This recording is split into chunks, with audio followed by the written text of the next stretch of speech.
Hay un lugar al que mi alma anhela tanto por llegar, una ciudad donde hay descanso y gozo por la eternidad.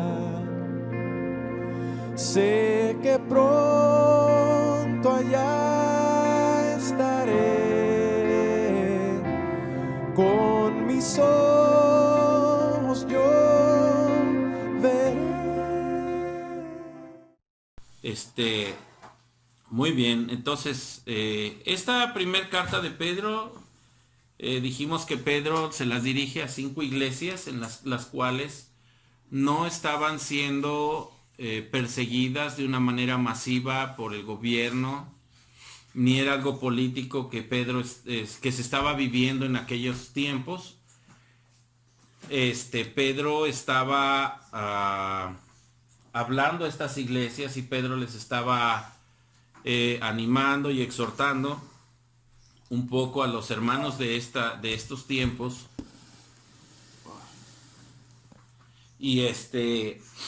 Y bueno,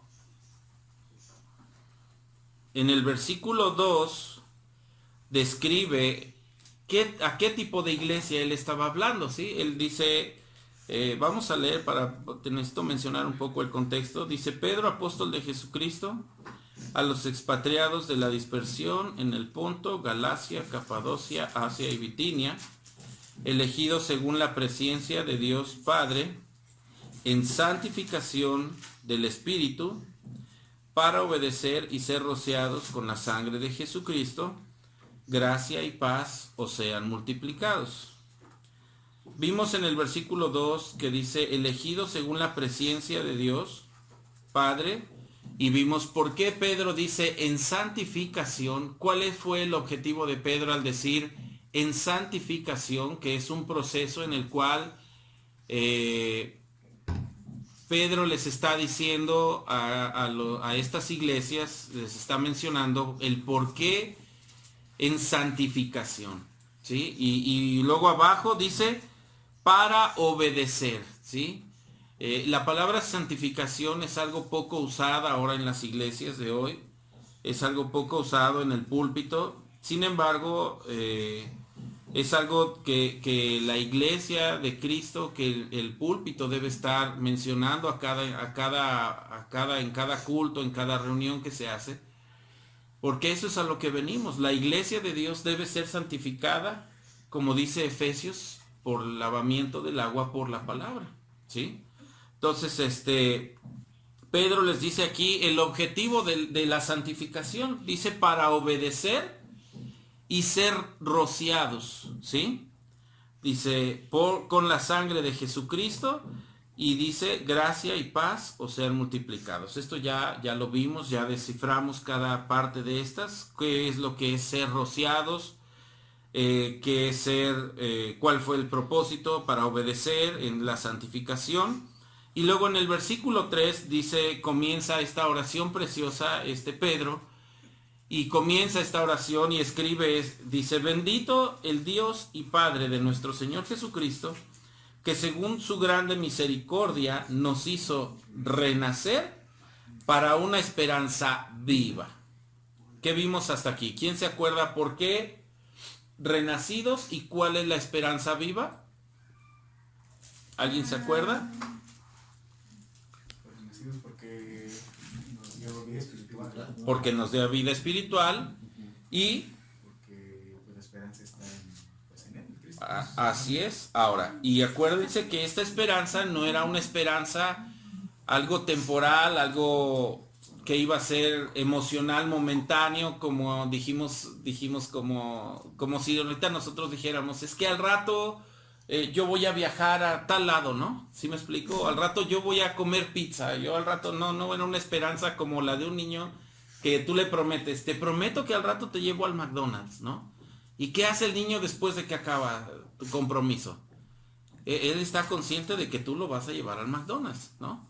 Bueno, nosotros como hijos, la esperanza que vive aquí para nosotros y que esta esperanza por la cual Dios nos hizo renacer es una esperanza viva. Y lo describe Pedro después, ¿sí?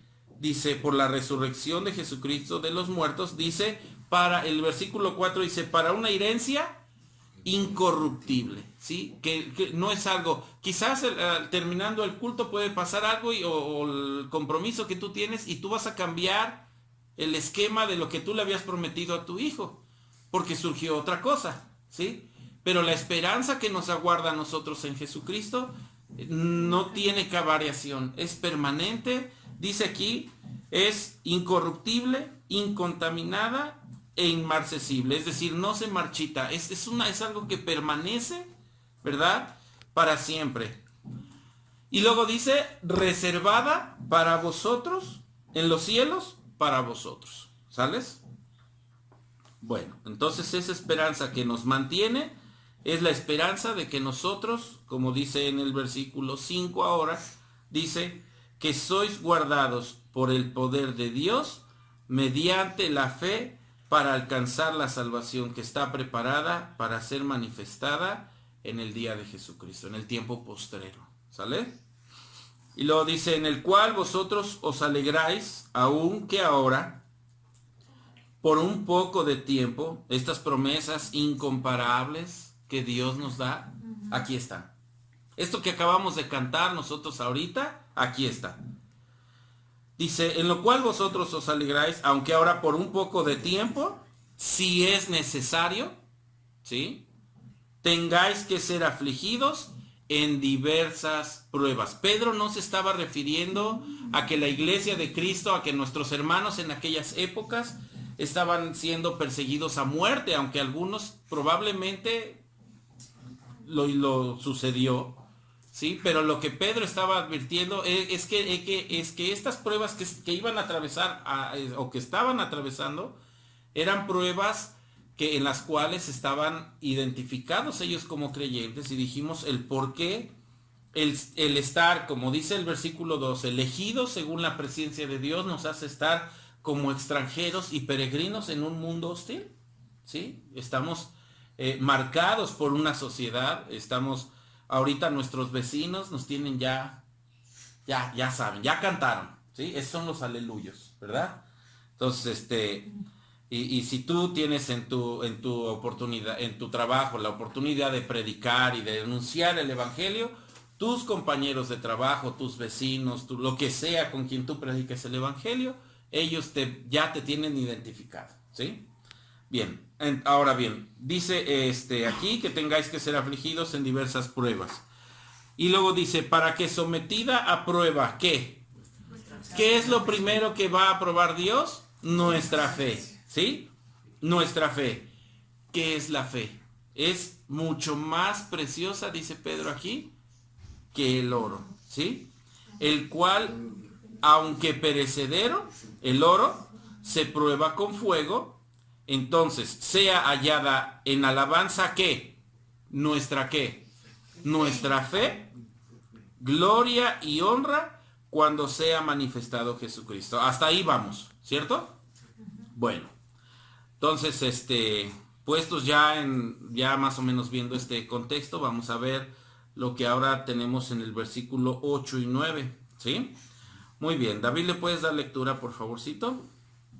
Hablando de Jesucristo dice, a quien amáis sin haberle visto, en quien creyendo, aunque ahora no lo veáis, os alegráis con gozo inefable y glorioso, obteniendo el fin de vuestra fe, que es la salvación de vuestras almas.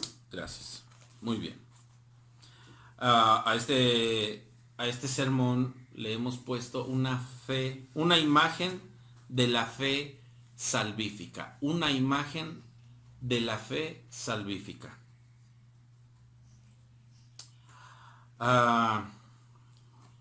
Muchas veces nosotros somos alentados por una fe genuina que es demostrada a través de soportar fielmente las pruebas, y nosotros debemos ser alentados por el hecho de que amamos a Jesús a pesar de que nunca le hemos visto, ¿cierto? De manera física nosotros no podemos decir, ah, sí, yo ya vi a Jesús. Hay personas que se han atrevido a decir, es que yo hablé con Dios, o es que Dios me habló y me dijo, ¿no? Yo respeto mucho esas posturas, ¿no? Pero verdaderamente si Dios hablara de manera literal a nosotros, caeríamos fulminados, no tendríamos... Como los israelitas, con Moisés. Ajá. Y no tendríamos fuerza para sostenernos después de escuchar según una voz audible de parte de Dios, ¿no?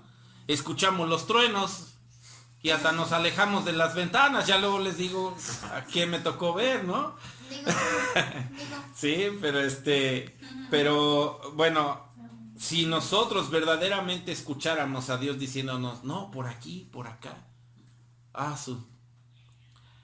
no creo que estuviéramos vivos, no creo, pero bueno, aquí nosotros no hemos visto a Jesús, pero bueno, Pedro, la diferencia que tenemos con Pedro es que Pedro había caminado con Jesús. Pedro había visto el ministerio de Jesucristo, él había visto los prodigios, las señales, la transfiguración, ¿sí? de Jesucristo en aquel monte alto. Pero los cristianos del Asia Menor, a los cuales Pedro está dirigiendo estas cartas, nunca le habían visto nunca habían visto a Jesucristo, ¿sí? No fueron testigos de su ministerio, tampoco fueron testigos de su muerte, ¿sí? Y mucho menos de su resurrección. Pero sin embargo, estas iglesias a los que Pedro les estaba dirigiendo estas cartas, ellos amaban a Dios. Ellos amaban a Jesús. Y este amor por Jesús era la evidencia de su fe salvadora. Vamos a la segunda carta de Pedro, allá adelantito, capítulo 1 y versículo 16. Le voy a pedir de favor a Carlitos que le dé lectura. Capítulo 1 y 16. Y habla sobre los testigos presenciales de la gloria de Jesucristo. Ahí en la segunda carta. ¿Ya lo tienes? Sí. Capítulo 1, versículo 16. De la segunda carta. Sí.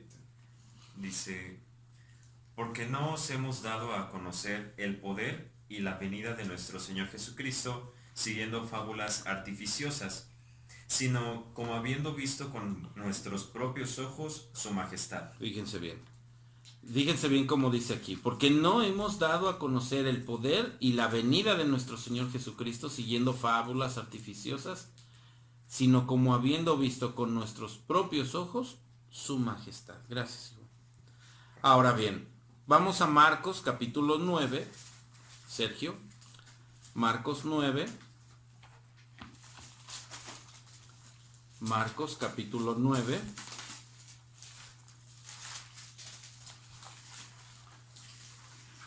versículos del 2 al 8, en el que aquí habla de la transfiguración, donde Pedro estuvo presente, ¿cierto? Si puedes un poquito fuerte y poético mi Sergio, por favor. Del 2 al 8, por favor. 6 días después, Jesús tomó a Pedro y a Jacobo y a Juan y los llevó aparte solos a un monte alto y se transfiguró delante de ellos.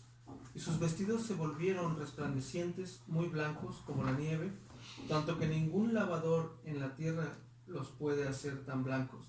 Y les apareció Elías con Moisés y que hablaban con Jesús. Entonces Pedro dijo a Jesús, Maestro, bueno es para nosotros que estemos aquí y hagamos 3 enramadas, una para ti, otra para Moisés y otra para Elías, porque no sabía lo que hablaba, pues estaban espantados. Entonces vino una nube que les hizo sombra, y desde la nube una voz que decía, este es mi Hijo amado, a él oíd. Y luego cuando miraron, no vieron más a nadie consigo, sino a Jesús solo. Y descendiendo ellos del monte, les mandó que a nadie dijesen lo que habían visto, sino cuando el Hijo del Hombre hubiese resucitado de los muertos. Muy bien, gracias. Muy bien, ¿se dan cuenta?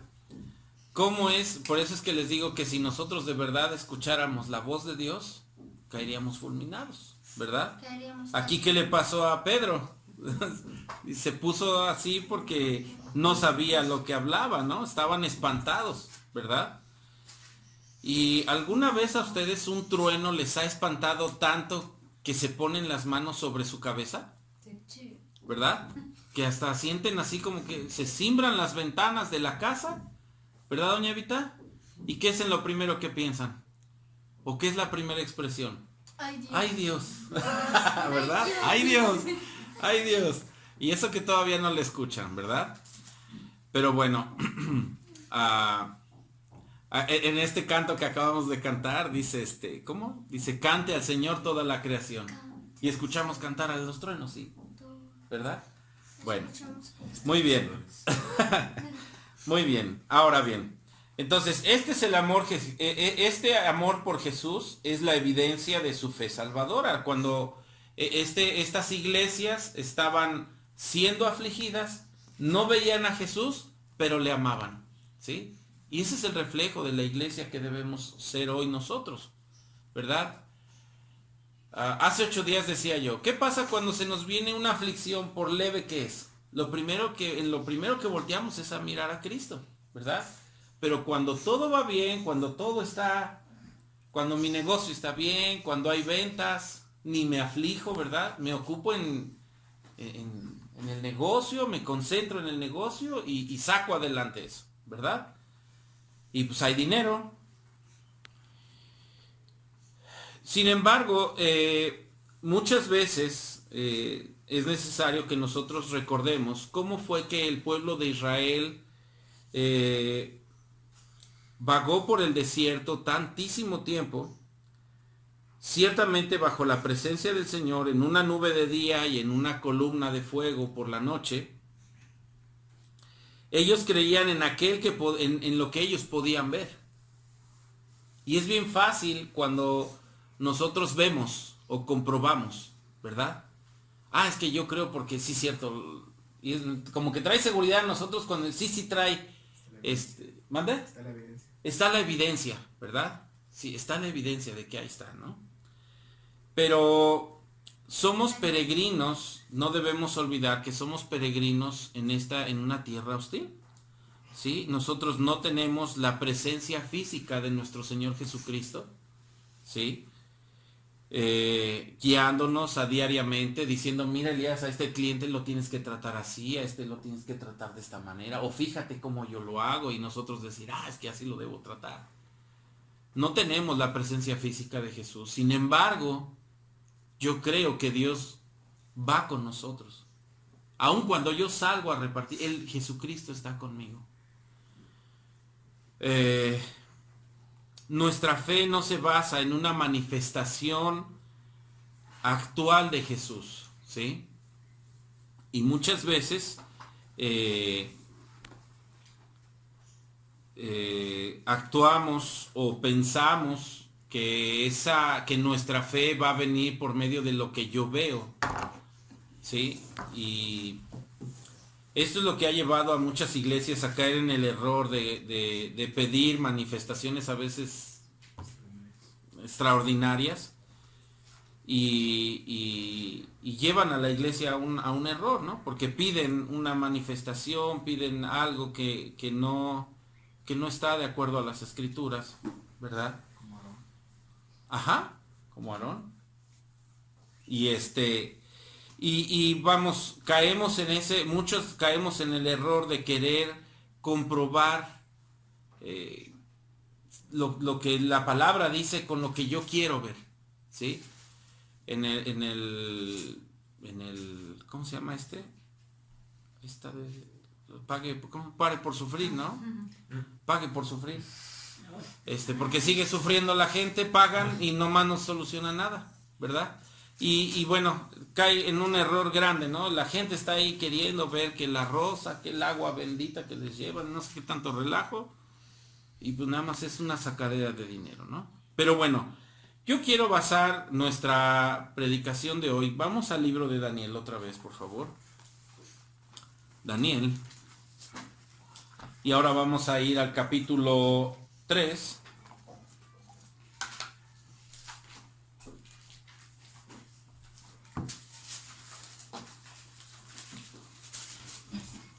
Y quiero que leamos del versículo 13 al versículo 30.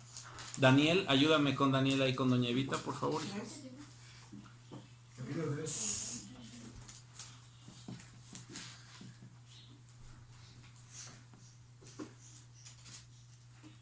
Versículos del 13 al 30 del capítulo 3 de Daniel. ¿Ya estamos ahí todos?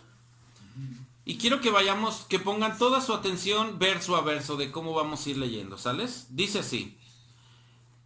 Entonces Nabucodonosor dijo con ira y con enojo que trajesen a Sadrach, Mesach y Abednego. Al instante fueron traídos estos varones delante del rey. Bueno, antes de que sigamos, ustedes saben el contexto de estos tres personajes. Nabucodonosor había querido cambiar la idea o la adoración de la mente de estos tres varones, ¿verdad? Y Nabucodonosor se topa con la gran sorpresa de que estos tres deciden seguir a Cristo y no contaminarse con la comida del rey, ¿sí? Ahora bien, llega el momento en el que al observarlos, este rey, Nabucodonosor, se da cuenta de la actitud de ellos. Y al ver que ellos no adoraban ni querían involucrarse en estas cosas del rey, los manda a traer. Y dice aquí el versículo 14, dice, habló Nabucodonosor y les dijo, es verdad, Sadrach, Mesach y Abednego, que vosotros no honraréis a mi Dios ni adoraréis la estatua de oro que les he levantado. Ahora pues, ¿estáis dispuestos para que al oír el son de bocina, de la flauta, del tamboril, del arpa, del salterio y de la zampolla y de todo instrumento de música, os postraréis y adoraréis la estatua que he hecho?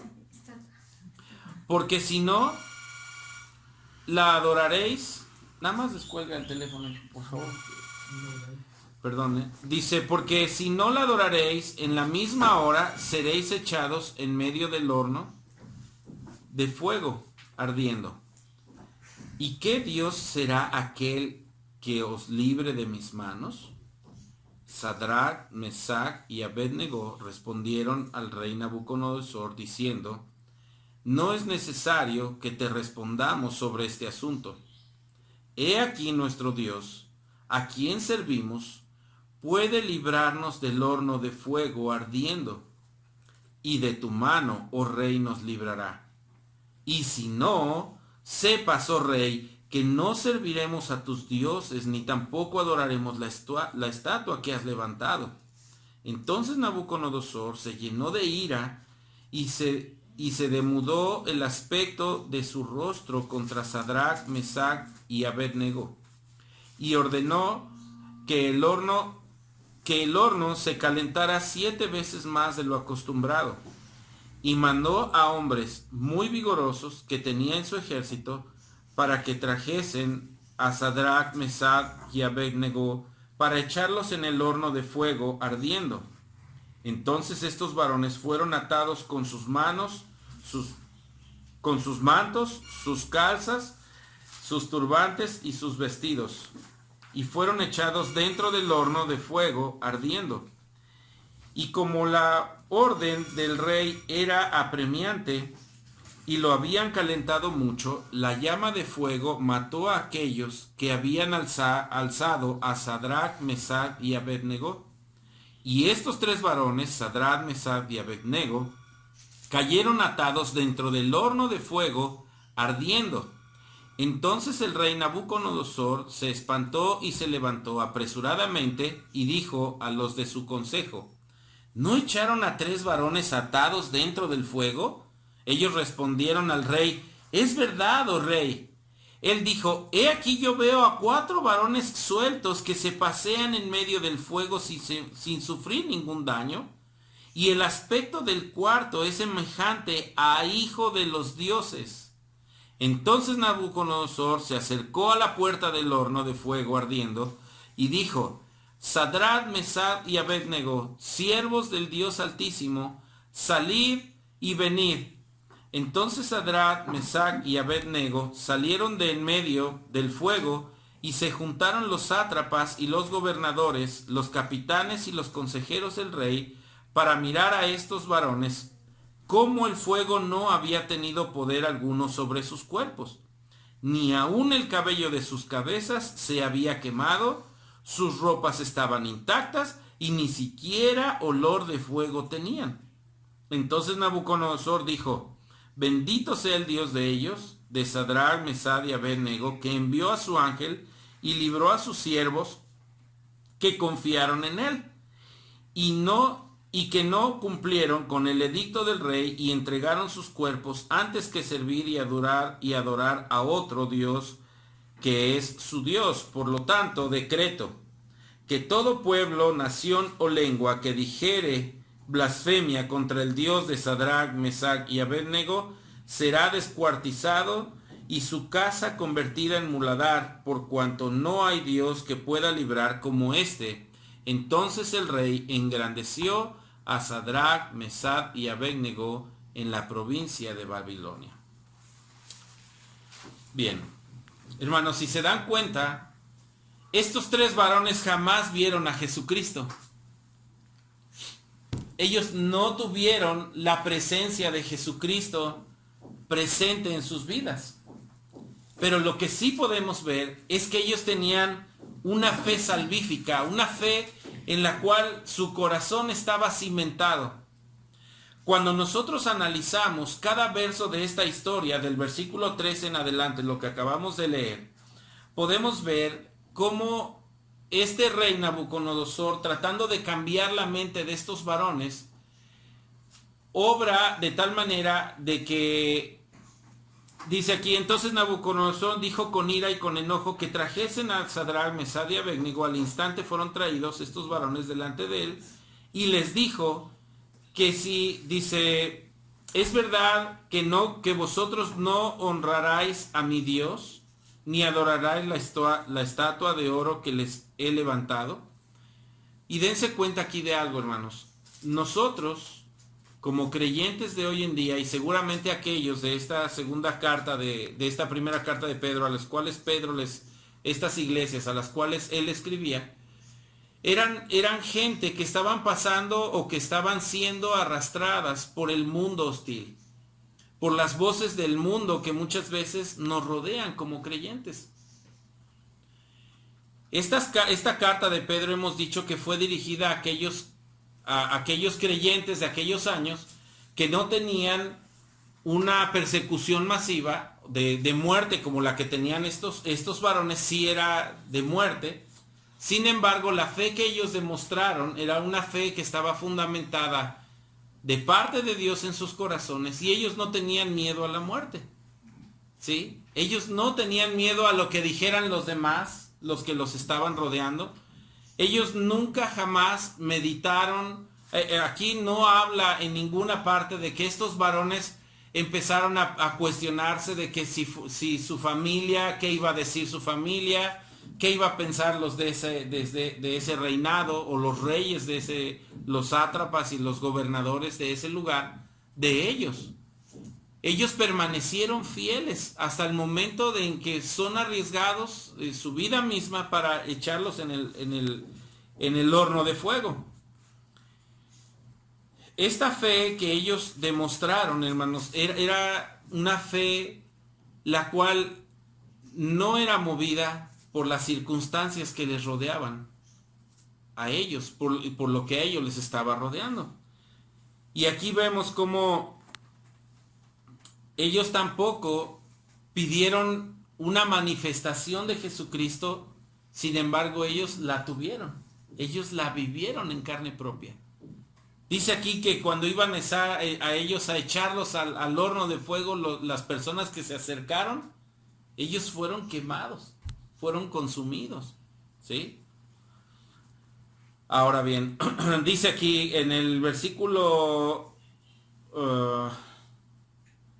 15, dice: ¿Estáis dispuestos para que al oír al son de la bocina, de la flauta, del tamboril, del arpa, del salterio y de la zampoña y de todo instrumento de música, se van a postrar y van a adorar la estatua que yo he hecho? Y aquí algo por reflexionar, hermanos, que nosotros debemos reflexionar. Todo lo que nos rodea o lo que rodea de este mundo al creyente, a la iglesia del Señor Jesucristo en estos días y en estos tiempos, y seguramente lo fue en los años de la segunda carta de Pedro, era esa música del mundo que arrasa con la fe del verdadero creyente. Tanto comentarios como situaciones, como ofertas, ¿verdad? Y yo quiero comentarles algo que me sucedió esta semana. Hay un producto que nosotros manejamos, en la cual tenía tiempo que yo no tenía un producto bueno como ese. Y de repente llegó un proveedor y vi ahí su mercancía y le digo, oye, ¿traes de esta mercancía? Le digo, bájame de eso, baja muchas cajas, ¿no? Y pedí algunas cajas de este producto y ya entró, le pagué, liquidé mi compromiso con él. Y de inmediato, pues lo primero que hice fue publicarlo a mis clientes, ¿no? Hice el anuncio y dije, no hombre, dije, todos me van a pedir, ¿no? Oh, sorpresa. Ahí están mis cajas, Dios de una u otra manera me hizo ver y que mi confianza y mi fe no deben estar puestas en la mercancía. Y después de eso me arrepentí y le dije, Señor, perdóname, porque yo no tengo por qué confiar en que tengo esa mercancía. ¿Mande? Que nadie, la verdad es que ahorita no hay esa mercancía y es muy codiciada por los carniceros. Y sin embargo, bueno, ahí está el producto, gracias a Dios tenemos variedad de producto, ¿no? Pero mi fe no debe estar puesta en esa mercancía, ¿no? Mi fe no tiene por qué estar puesta en algo terrenal. Mi fe debe estar puesta en la gloria de Cristo, en la salvación que Cristo me ha dado. Bueno, dice aquí, pero muchos de nosotros cometemos el error de fijarnos en lo que nos entorna, en lo que está alrededor nuestro, y nos hace errar, caemos, somos bien fáciles para caer, ¿verdad? Dice aquí dice que este rey les dice, van a empezar a tocar la música y ustedes no van a estar dispuestos a adorar, ¿verdad? Pero aquí hay algo que Sadrach, Mesach y Abednego hacen, que es sorprendente y que debemos nosotros reflexionar a cada instante. Dice el versículo 16, vamos para allá. Dice, Sadrach, Mesach y Abednego respondieron al rey Nabucodonosor diciendo, no es necesario que te respondamos sobre este asunto. Y dense cuenta cómo estos tres hombres ni siquiera le dieron importancia a este asunto. ¿Para qué te vamos a estar explicando? ¿Para qué te vamos a estar diciendo? ¿No? Que no le dijeron, ¿qué te importa? Porque pues de plano, ¿no? Pues era el rey, ¿no? Pero, dice, he aquí nuestro Dios a quien servimos, Él puede librarnos del horno de fuego ardiendo y de tu mano, oh rey, nos librará. Y el versículo 18 muestra aún más la fe que ellos tenían. Dice, y así como diciendo, y otra cosa, ¿no? ¿Sí? Y si no sucede esto, que Dios nos libre de tu horno de fuego y de tu mano, de todos modos tienes que saber, oh rey, que no serviremos a tus dioses. Ni a la estatua de oro que has levantado. Ajá. Hermanos, ¿cuántos de nosotros estamos con este nivel de fe? ¿Cuántas veces nosotros nos ponemos delante de este mundo y decir, pues aunque las ventas estén mal y el mundo nos esté obligando a caer en el, no, pues ahora tengo que tener más mercancía, ahora tengo que hacer esto.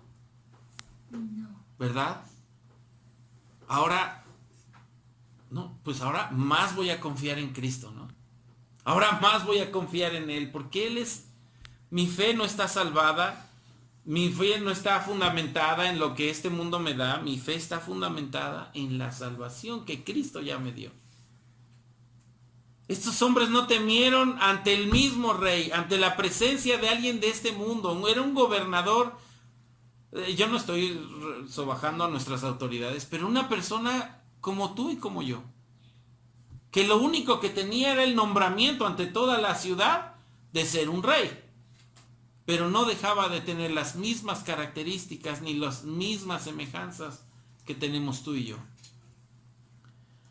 Dice, y si no nos libras, sepas, oh rey, que no serviremos a tus dioses, ni tampoco adoraremos la estatua que tú has levantado. Ahora, esto, dice aquí, llenó de ira a este rey. Ahora, ¿por qué creen que se llenó de ira? ¿Qué fue lo primero que operó en el rey? Su orgullo, su ego. Su ego. ¿Cómo es que no se van a postrar ante mí, no? Y bueno, y ahí suceden muchas cosas también en cuanto a las posiciones a veces incluso de muchos pastores, ¿no? Los títulos. Ajá, los títulos de tanto del gobierno y lamentablemente también dentro de algunas iglesias, en donde el pastorado es como un papado, ¿se dice? Ajá, que se ejerce como una autoridad, un imperio, ¿no? Yo digo así. Sin embargo, bueno, aquí dice, se llenó de ira, demudó su aspecto contra estos tres hombres, dice, y ordenó que este horno se calentara 7 veces más de lo acostumbrado. El castigo, hermanos, que les esperaba a estos tres hombres no era cualquier castigo. No era cualquier castigo. Yo no me imagino nuestros hermanos que vivieron en el Coliseo Romano, ¿o cómo se llama ese lugar? Coliseo Romano, al estar en medio, esperando a que del túnel salieran los leones para devorarles. ¿Cómo es que se habrá visto la escena? Como muchos de allá que estaban viendo este espectáculo, ellos le llamaban. ¿Cómo es que dice que se reían y se gozaban de ver cómo destruían a los cristianos? Dice que se alegraban cuando veían su muerte y su sangre. Uh-huh. Entonces, aquí seguramente Nabucodonosor pensó exactamente en lo mismo, pero ahorita me voy a desquitar. Ellos van a pagar el no haberme obedecido con un castigo severo. Dice, y mandó a hombres muy vigorosos que tenía en su ejército, que atasen a Sadrach, Mesach y Abednego para echarlos al horno de fuego ardiendo. Entonces estos varones fueron atados con sus mantos, sus calzas y sus turbantes y sus vestidos, y fueron echados dentro del horno.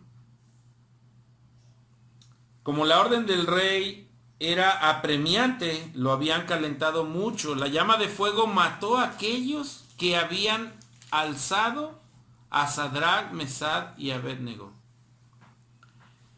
Estos tres varones estaban dentro del horno de fuego ardiendo. Dice, y entonces, versículo 24, entonces el rey Nabucodonosor se espantó y se levantó apresuradamente y le dijo a los de su consejo, ¿acaso no echaron a 3 varones atados dentro del fuego?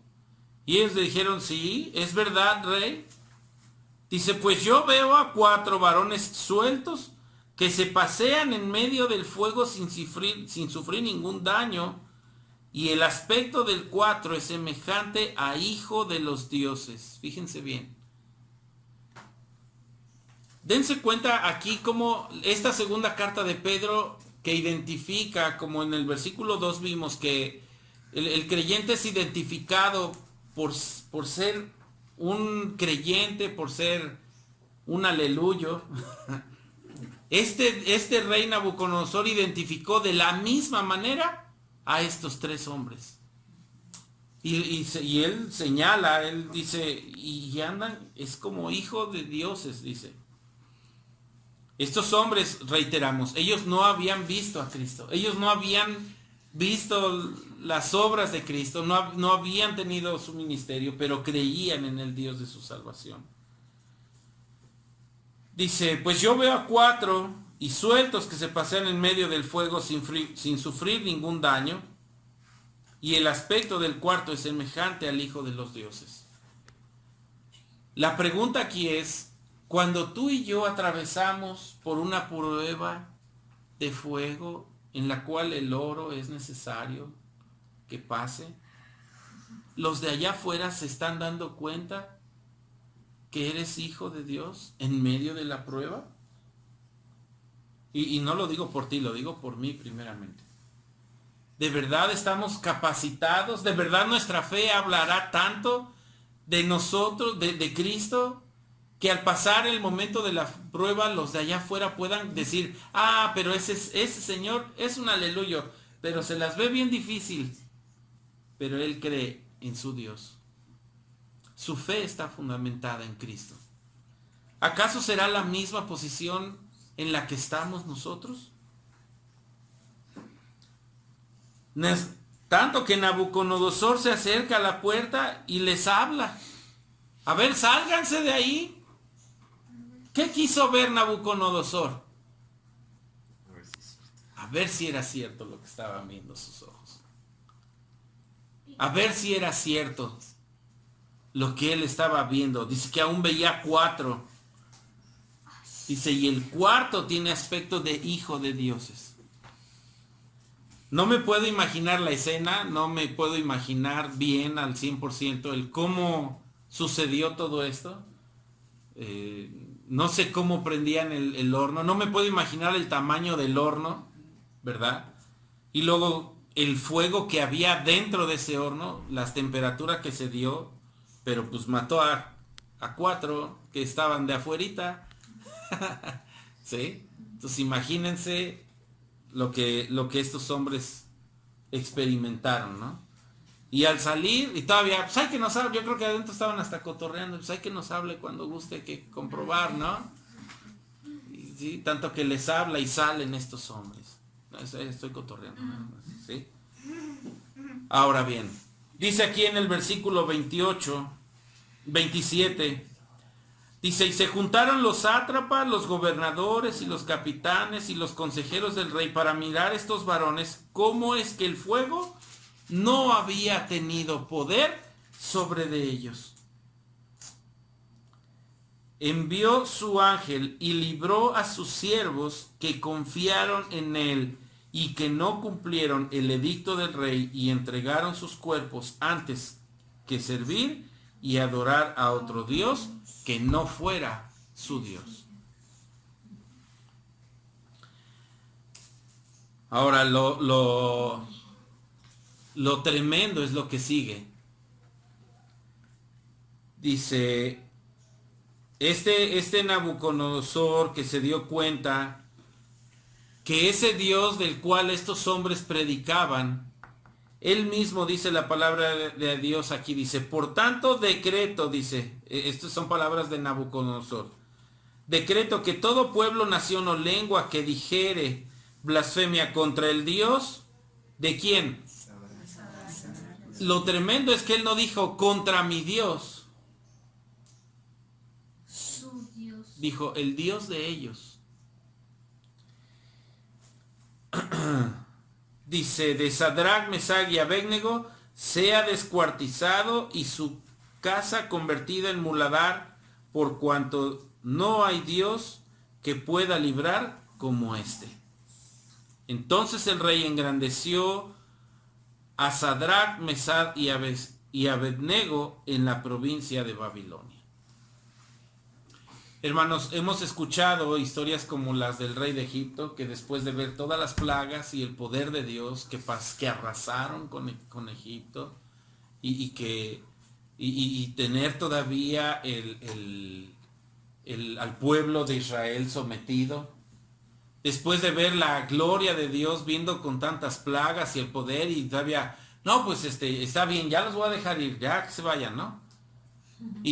Pero no, mejor no se van, y ahora, órale, y ahí le va. ¿Qué pasó ahí? Dios endureció el corazón de este rey. Tarde por tu palabra, Señor. Gracias, Señor, por el aliento que tú nos dejas en ella, Señor, por ayudarnos a recordar que aunque no te podemos ver, Señor, tú estás y estarás siempre con nosotros, Padre.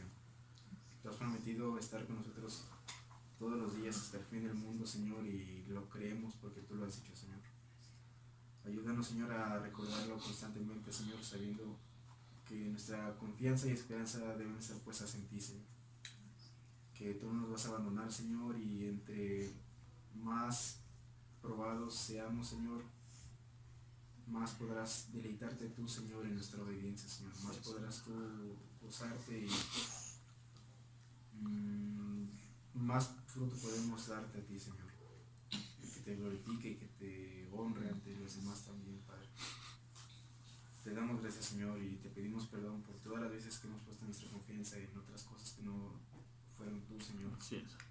Por confiar en nuestra fuerza, en nuestro conocimiento, en nuestra capacidad, Señor.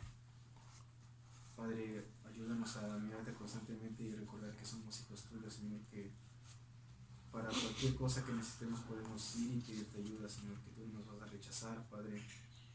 Ayúdanos a recordar siempre que si cuando fuimos enemigos tú nos reconciliaste, Padre, ahora siendo hijos tuyos, mucho más podrás hacer por nosotros, Padre. Padre, ayúdanos a recordar que tu poder se perfecciona en nuestra debilidad, Padre, y es ahí donde tú quieres que te glorifiquemos mayormente, Dios. Te damos muchas gracias, Padre, y te pedimos que nos ayudes a reflexionar este mensaje durante la semana, Señor, y que sea realidad de nuestra vida, Dios. Muchas gracias te damos, Padre. Lleva a cada uno de los que estamos aquí con bien, Señor, sobre todo nuestro espíritu, nuestro corazón, Dios. Guárdanos en todo momento, Señor. Conoce nuestras debilidades y pruebas, Señor. Sé con nosotros, Padre, y ayúdanos a Que vino te damos gracias, a Señor. rescatar para llevarme allí con él. He aquí que la presencia del Señor mora en medio de los hombres que él salvó. Ellos son su pueblo y él su eterno Dios. La ciudad de Dios es lo que anhelo yo.